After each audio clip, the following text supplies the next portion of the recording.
Parachat est mort.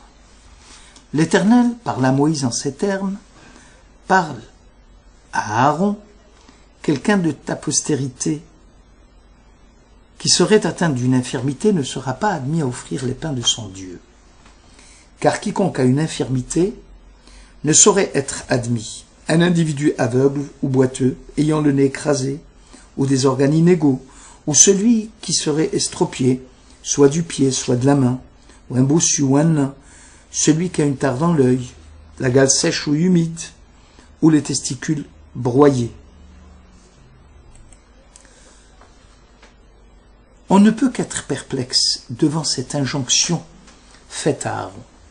En effet, la Torah ne s'est jamais intéressée à l'aspect extérieur des choses ou des hommes, mais au contraire, elle accorde une très large place à l'intériorité, au fond, plus qu'à la forme.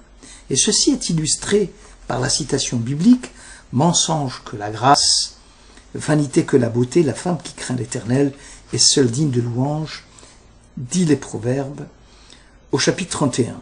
La valeur d'une chose ou d'un être humain est mesurée à l'aune de sa vie intérieure. C'est peut-être la première fois que le commandement divin nous surprend en mettant l'accent sur l'extériorité de l'aspect humain.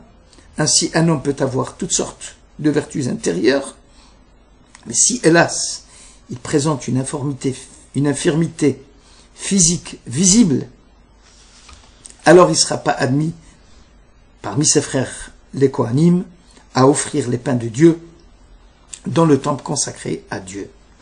Le livre de Samuel 1, au chapitre 16, en est l'illustration parfaite.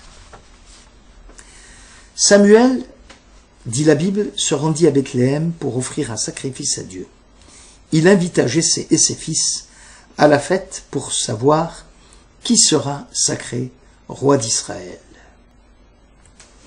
Il remarqua Eliab, le fils aîné de Jessé, et se dit « L'élu de Dieu est certainement devant moi. » Dieu lui dit « Ne considère pas sa mine, ni sa haute taille, celui-là je le repousse.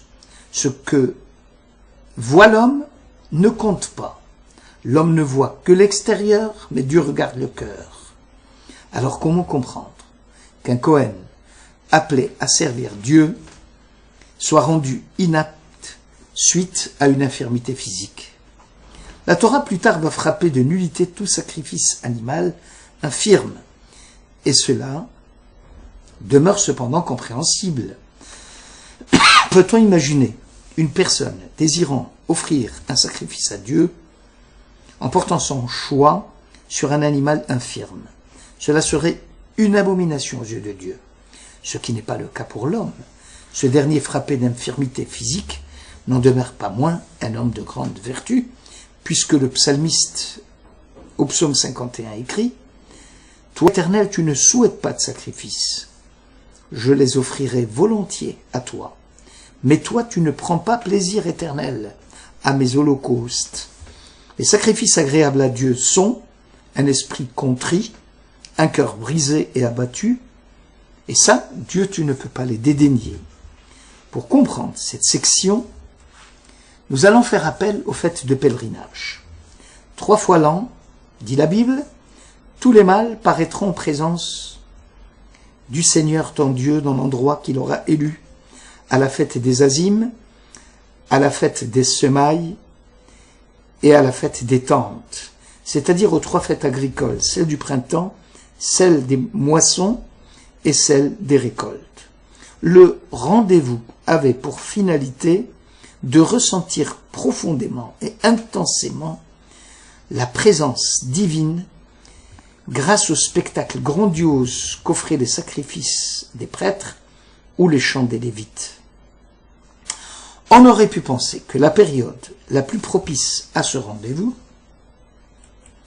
serait la période hivernale, puisque c'est le moment où l'agriculteur hébreu est disponible et a du temps libre devant lui, ce qui est différent de la période du printemps, celle de la glanure et des moissons, où entièrement préoccupé À travers les travaux des champs, l'agriculteur n'a pas une minute à perdre.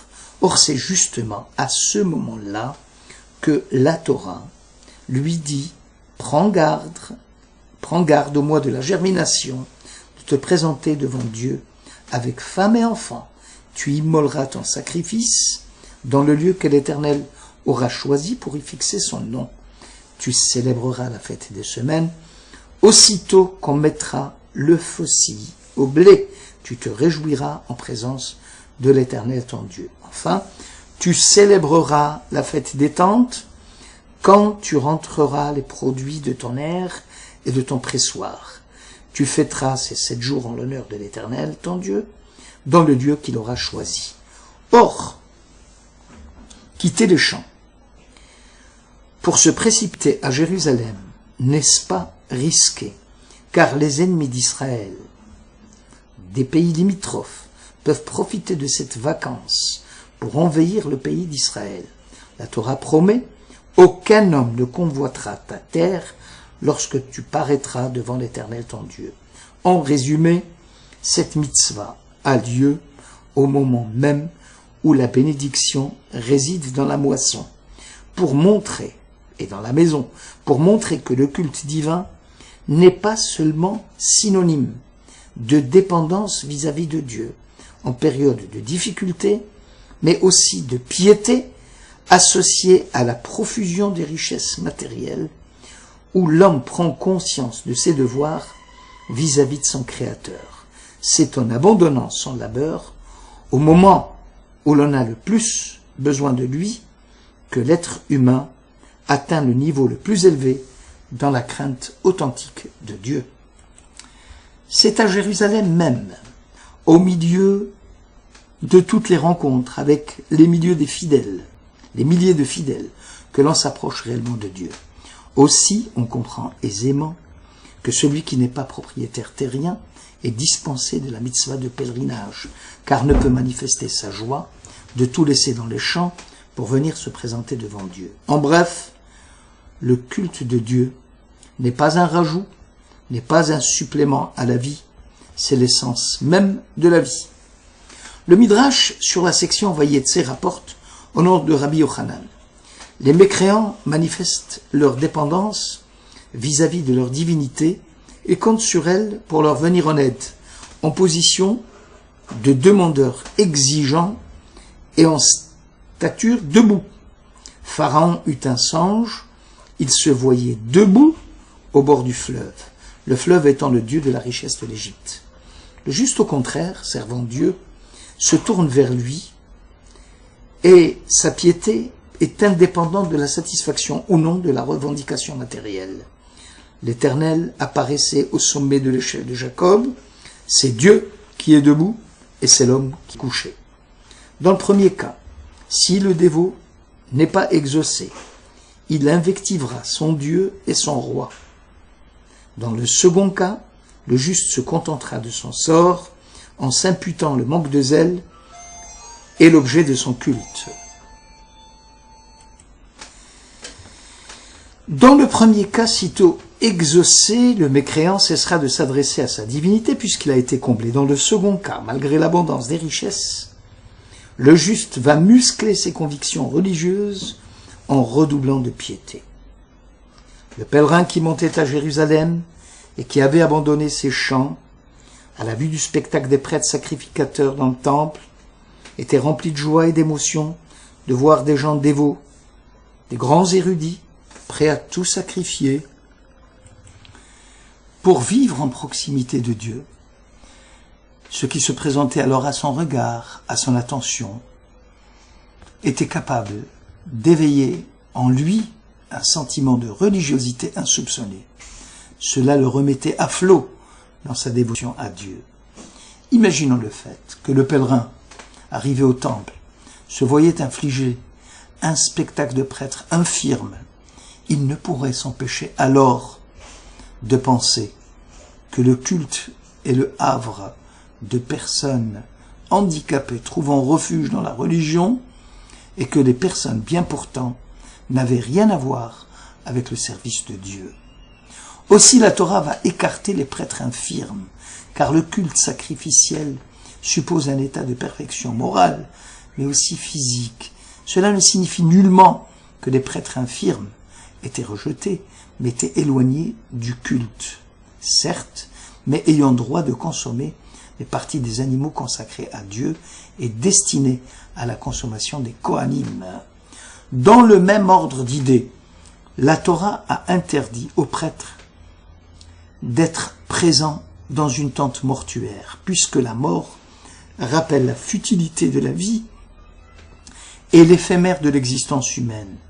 Or, le prêtre avait pour mission de diffuser le savoir de la Torah et d'être dans un état d'esprit et de fraîcheur permanente pour appeler les fidèles à l'observance du culte. Le service divin souhaité n'est pas le résultat d'une existence en proie à des problèmes psychiques ou psychologiques plus ou moins graves. C'est plus le fruit d'une vie réussie, pleine et entière, tournée vers Dieu dans un état d'épanouissement spirituel total.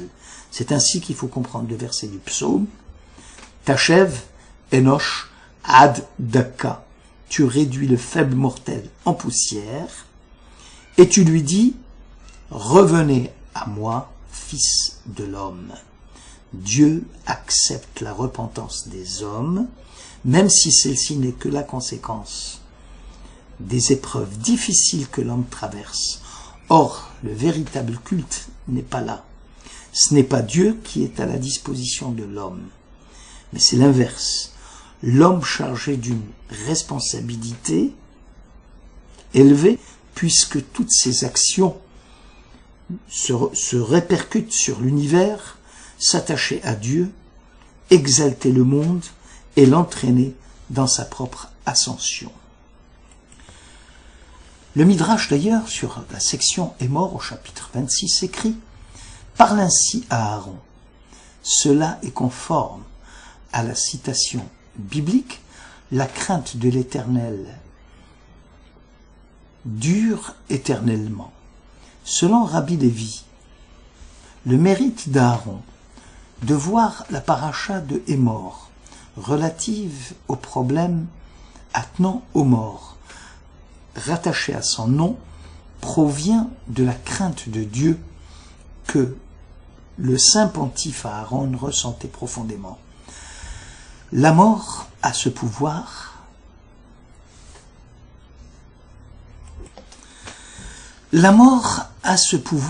d'enclencher le processus de la teshuva chez l'homme, puisque, à la seule évocation du jour du décès, l'homme a la capacité de s'amender, a fortiori lorsque la dépouille mortuaire est gisante devant lui. Aussi le prêtre ne devrait pas s'approcher du mort, car la crainte de Dieu exige de lui. Exiger de lui est plus rigoureuse et plus astreignante que celle que la Torah exige d'un autre homme. En effet, une crainte de se mettre en relation avec le mystère de toute réalité qui serait le résultat d'une situation de détresse due à la perte de l'être cher n'a pas même valeur qu'une crainte de Dieu consciente de la transcendance et de la nécessaire référence à toute chose, et que la vie se situe dans un cadre très vaste, plus vaste que l'existence éphémère d'un individu ou d'une nation. Ici, la crainte de Dieu provient d'un état de bien-être et de joie, mêlé à l'émerveillement, à l'humilité que nous inspire le sublime de Dieu et que nous fait ressentir l'existence du mystère. Lorsque la crainte est pure, sans revendication, sans condition, alors elle perdure éternellement. Mais où faudrait-il puiser cette force intuitive spirituelle? En se référant au modèle de référence qu'était Aaron. Devant le dilemme de confectionner le veau d'or exigé par la foule en colère, Aaron prit sur lui d'édifier une idole en son propre nom, sans y mêler celui d'Israël, malgré la gravité de la sanction qu'il encourait, pour que la providence soit saine et sauve, et qu'elle ne quitte pas le camp d'Israël. Ce qui est bon pour Dieu l'est aussi pour Aaron. C'est l'attitude cordiale de l'homme dans sa foi, dont la crainte précède la foi et se situe à la racine même de la foi. On comprend pourquoi alors la paracha de Émor fut attribuée à Aaron et à toute sa descendance. Bonne écoute.